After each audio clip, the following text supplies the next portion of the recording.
Hi hello welcome to our channel. నేను మీ సిరి. ఈరోజు మనం చెప్పుకోబోయే కథ ఇష్టమైన సకుడ పార్ట్ 191. కథలకు వెళ్ళే ముందు లైక్ చేయడం మరవకండి ఫ్రెండ్స్. అప్పుడు నన్ను మళ్ళీ ఆడుకుంటుందేమో ఈ రాక్షసి, మనం మామూలు వేషాలు వేసామా అనుకున్నాడు హర్ష మనసులో. హర్ష ప్లీజ్, అది తర్వాత కానీ ఒక మాట ఇవ్వు. ఏంటా ఆ మాట? నీకు మొత్తం గుర్తొచ్చాక నాతో మాట్లాడకుండా ఉండకూడదు, సరేనా అని అన్నాడు హర్ష. అంతగా ఏం చేసి తగలడ్డావో అనుమానంగా చూసింది వేద. చచ, నేనేం చేయలేదు, ఊరికే చెప్తున్నా అని టక్కున చెప్పాడు. "ఉమ్, గుర్తురాని చెప్తా నీ సంగతి. ఇలా ఎలా తయారయ్యావు వేద? అంటే అంటే అదంతేలే." ఇద్దరి మధ్య మాటలు అసలు ఆగలేదు. చాలా రోజుల తర్వాత మాటలున్నాయి. "ఓ ముద్దివ్వచ్చు కదా, చాలా రోజులైంది" అన్నాడు హర్ష.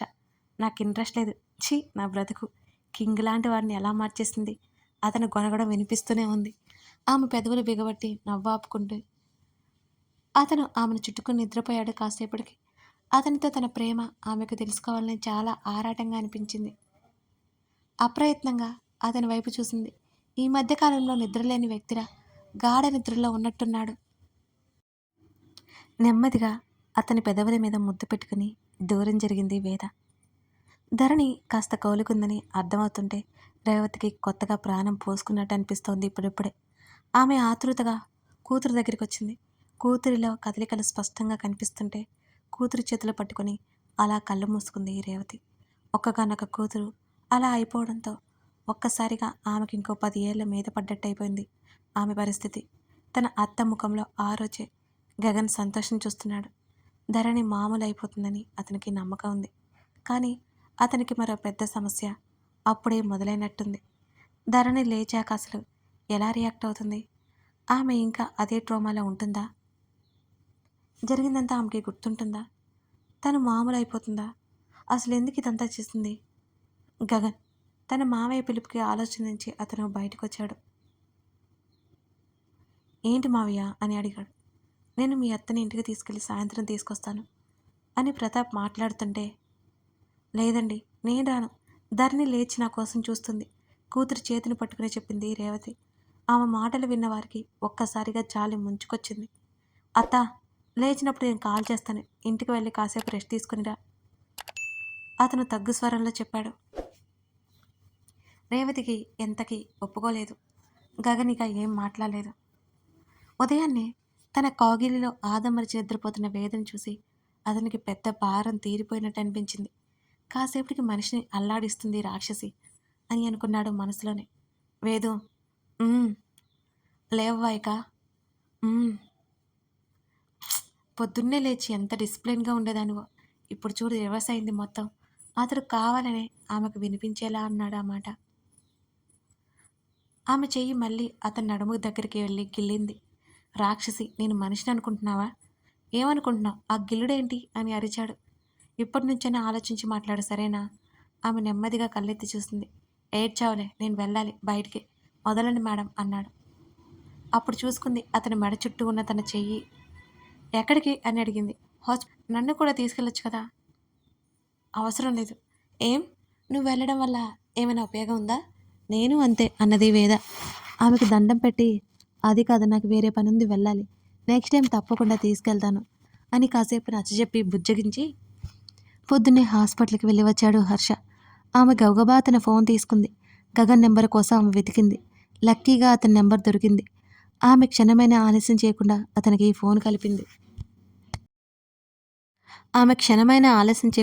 ఫోన్ కలిపింది. "చెప్పు వేద" అతను డైరెక్ట్గా పిలవడంతో నిజంగానే అతని ఫ్రెండే తను అనుకుంది వేద. "నా నెంబర్ నీ దగ్గర ఉందా?" ఆ ప్రశ్నకు అతను విసుగ్గా ముఖం పెట్టి, "నా నెంబర్ నీ దగ్గర ఉంది కదా" అన్నాడు చిరాగ్గా.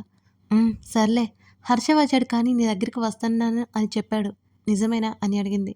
"నిజమే" అన్నాడు గగన్. "మీ ఫ్రెండ్స్ ఇద్దరూ కలిసి అబద్ధం ఆడట్లేదు కదా" అని అడిగింది వేద. "ఉఫ్, ముందు ఫోన్ పెట్టేయ్" విసుగ్గా చెప్పి కాల్ కట్ చేశాడు గగన్. పళ్ళు పట్పట్లాడించింది వేద. అయితే హర్ష వెళ్ళడం నిజమేలే. ఆమె కాస్త నిశ్చింత కలిగింది. హర్ష ఏదైనా పని మీద వెళ్తే ఆమెకి గుండె దడదడలాడుతోందేంటో. "పద" అన్నాడు హర్ష. "ఎక్కడికి?" గగన్ సీరియస్గా అడిగాడు. "నీ వైఫ్లో మూమెంట్స్ తెలుస్తున్నాయన్నావు కదా, నీ వైఫ్ కళ్ళు తెరిచేలోపు ఒక పని ఉంది, అది చేసేద్దాం పదా" అని అన్నాడు హర్ష. వేద కాల్ చేసింది. "నువ్వెక్కడికి వెళ్ళావో చెప్పమంది." గగన్ చెప్పగానే అతను ఉలిక్కిపడ్డాడు. వెంటనే నుదురుద్దుకుంటూ, నాకు ఎప్పుడూ ఒక డౌట్ వస్తుంది తెలుసా? అసలు వేద పాస్ట్‌ని మర్చిపోయిందంటే నాకు నమ్మకం కలగట్లేదు అని అంటున్న హర్ష మాటలకి అతని పెదవులు చిన్నగా విచ్చుకున్నాయి. యు నో వాట్ రా! అసలేమైనా కొంచెం కూడా మారలేదు. గుర్తులేదు అంతే. మిగతాదంతా సేమ్ టు సేమ్. అబ్బబ్బా! రాక్షసిలా అరుస్తూనే ఉంటుంది. బ్రెయిన్ దొబ్బింది సరే సైలెంట్ అయిపోయి నేను చెప్పినట్టు వింటే ఎంత బావుండో అని మైమమర్పుగా అన్నాడు హర్ష. అతను ఊహల్లోకెళ్ళిపోయాడు. వేద సిగ్గుపడుతూ తన దగ్గరికి రావడం, ఏవండి జాగ్రత్తగా వెళ్ళిరండి అని తలదించుకొని ఓరగా చూస్తూ చెప్పడం, అతను రాగానే సిగ్గుపడుతూ అతనితో మాట్లాడడానికి ప్రయత్నం చేయడం. అబ్బా! ఆ ఊహ ఎంత బావుందో అనుకున్నాడు హర్ష మనసులోనే. గాల్లోకి చూస్తూ కలలు కంటున్న హర్ష ముఖం మీద చిటికలు వేశాడు గగన్. ఒక్కసారిగా వాస్తవంలోకి వచ్చి పడ్డాడు హర్ష. నిలబడే కళ్ళకన్నది చాలే కానీ ముందు విషయం ఏంటో చెప్పు. హర్ష విషయం వివరించాడు. నువ్వు అవసరం లేదులే, వేద కంగారు పడుతుంది, ఇంటికెళ్ళు అన్నాడు గగన్.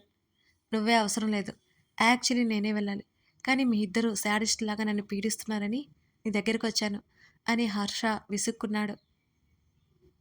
నేను చూసుకుంటాను, నువ్వెళ్ళు అని అన్నాడు. నేనే చూసుకుంటాను, నువ్విక్కడే ఉండు అని వెళ్ళిపోతున్న హర్ష వైపు మరింత చిరాగ్గా చూస్తూ అతడు వెంట నడిచాడు. మరో గంట తర్వాత ఇద్దరు డాక్టర్ల నీలకంఠ ఉన్న హాస్పిటల్కి వెళ్ళారు. మెడలో ఐడి కార్డుతో పాటు ముఖానికి మాస్క్ కూడా ఉంది వాళ్ళకి. నీలకంఠం ఒంటరిగా దొరకడానికి చాలా ప్రయత్నం చేస్తున్నారు ఇద్దరు. నీలకంఠం మెల్లిగా స్పృహకు వచ్చాడు. అతని మాట పడిపోయింది. పెరాలసిస్ వచ్చినట్టు అతని కాళ్ళు చేతులు పనిచేయనట్టున్నాయి. ముఖానికి ఆక్సిజన్ మాస్క్ ఉంది. ఇంకా ఎదురుగా ఇద్దరు డాక్టర్లు కనిపించగానే బెదురుగా చూశాడు. నీలకంఠం దగ్గరికి వెళ్ళాడు గగన్. డాక్టర్ రాగానే ఆశగా చూస్తూ ఏదో చెప్పడానికి పెదవులు కదుపుతున్నాడు నీలకంఠం. బతకాలని ఆశ అతని ముఖంలో స్పష్టంగా కనిపిస్తోంది. నీలకంఠం ముఖానికి ఉన్న ఆక్సిజన్ మాస్క్ తీసేశాడు. ఊపిరి కాస్త ఆడుతున్నట్టుగా ఉండడంతో ఏం పర్వాలేదనిపించింది. కాస్త ముందుకు వంగి ముఖానికి ఉన్న మాస్క్ కిందకి లాగాడు గగన్. అప్పటి వరకు ఆశగా చూస్తున్న నీలకంఠం కళ్ళు ఒక్కసారిగా వెడల్పోయాయి. హతాశుడై చూస్తుండిపోయాడు గగన్ వైపు. గగన్ కళ్ళెగరేశాడు. నీలకంఠం గట్టిగా అరవడానికి ప్రయత్నం చేస్తున్నాడు, కానీ మాట రాలేదు. ఏరా ముసలోడా, ఎలా ఉన్నావు అంటూ హర్ష వైపు రావడంతో నీలకంఠం ప్రాణం కొనవూపిరితో కొట్టుకుంటుంది. వాళ్ళిద్దరూ అలాగే సూటిగా చూస్తుండగానే నీలకంఠం గుండె ఆగిపోయింది. కళ్ళు తెలిసాడు నీలకంఠం. అతని బెడ్ పక్కన ఉన్న మానిటర్ నీలకంఠం గుండె ఆగిపోయినట్టు కుయ్యి కుయ్యమంటూ శబ్దాలు చేసింది. వీడేంట్రా అప్పుడే చచ్చాడు అని హర్ష అంటుంటే గగన్ కళ్ళలో ఒకలాంటి కసి స్పష్టంగా కనిపిస్తోంది. అతని పెదవులు అదోలా నవ్వాయి. ఇద్దరు ఎలా వచ్చారో అలానే అక్కడి నుంచి వెళ్ళిపోయారు.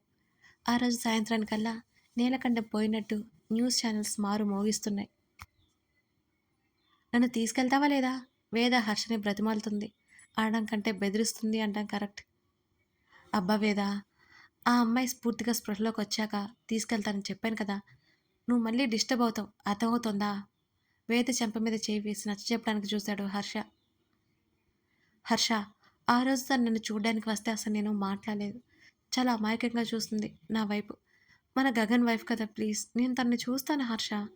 ఆమె బ్రతిమాలుతుంటే అతను సరే బయలుదేరు అన్నాడు. చివరికి ఒక్కసారిగా హుషారు వచ్చినట్టయింది.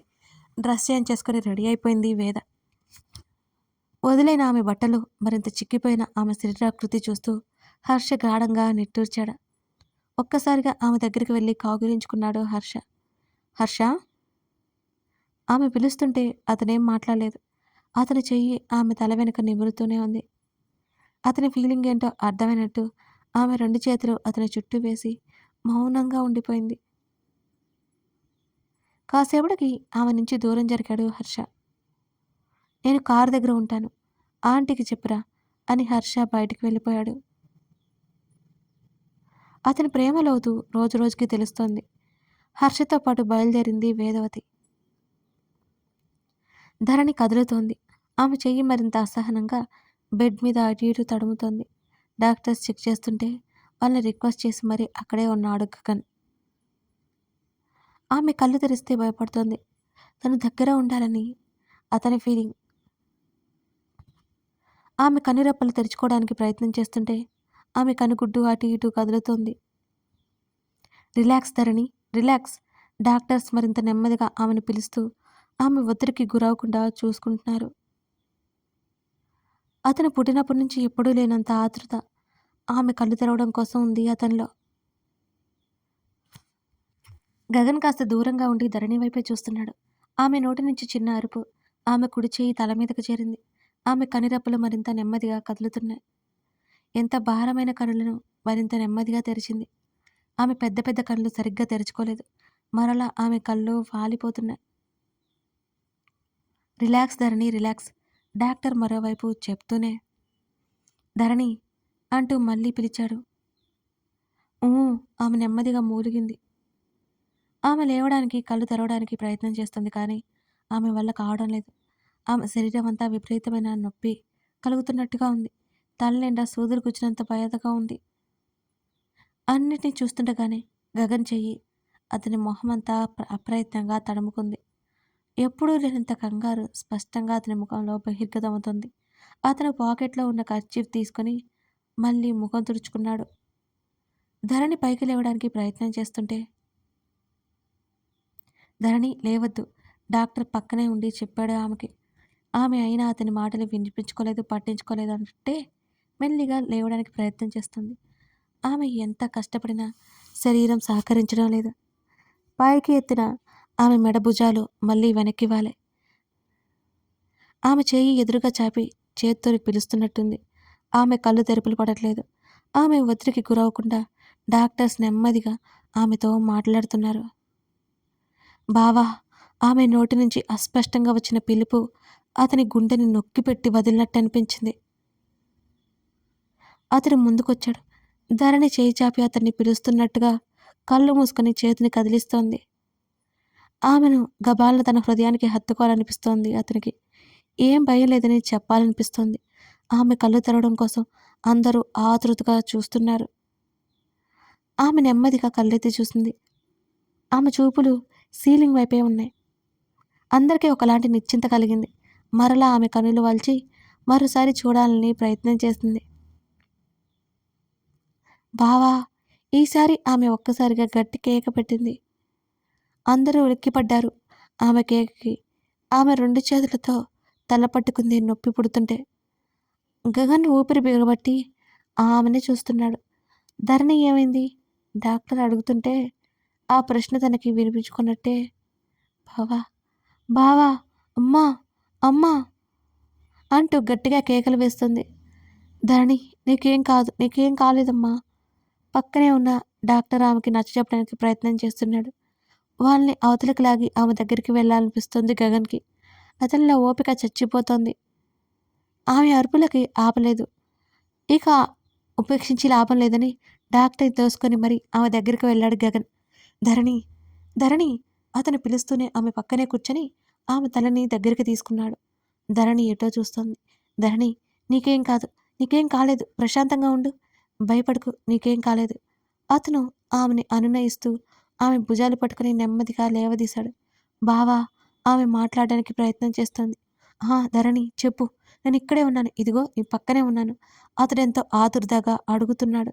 బావా, బావా, నాకేం కనిపించడం లేదు. ఆమె బిగ్గరగా ఏడ్చింది. ఆమె చెప్పిన మాట విన్న ప్రతి ఒక్కరికి చేరగా అందరూ నిశ్చేష్టులై చూస్తుండిపోయారు. ఏంటి ధరణి? ముందుగా తేరుకున్న డాక్టర్ అడిగాడు. ఆమె చేత్తో గగన్ని తడుముతోంది. అప్పటికే అతడు శిలాప్రతిమలా బిగుసుకుపోయాడు ఆమెకేం కనిపించదు అనగానే. నాకేం కనిపించలేదు, చీకటిగా ఉంది, నువ్వెక్కడున్నావు బావా అని ఆమె ఏడుస్తూ అడుగుతోంది. ఆమె మాటలకి అందరికీ మతిపోయినట్టే ఉంది. కథ కొనసాగుతోంది. నచ్చితే లైక్ చేసి మీకేమనిపించిందో కామెంట్ చేయడం మర్చిపోకండి. అలాగే కథ మెయిన్ ట్రాక్లోకి వెళ్తుందండి. అన్ని క్లారిటీ వస్తాయి, మీకు క్లియర్ అయిపోతాయి. కొంచెం ఓపిక పట్టండి అంతే. Thank you for watching this video. మరో ఎపిసోడ్తో మళ్ళీ కలుద్దాం.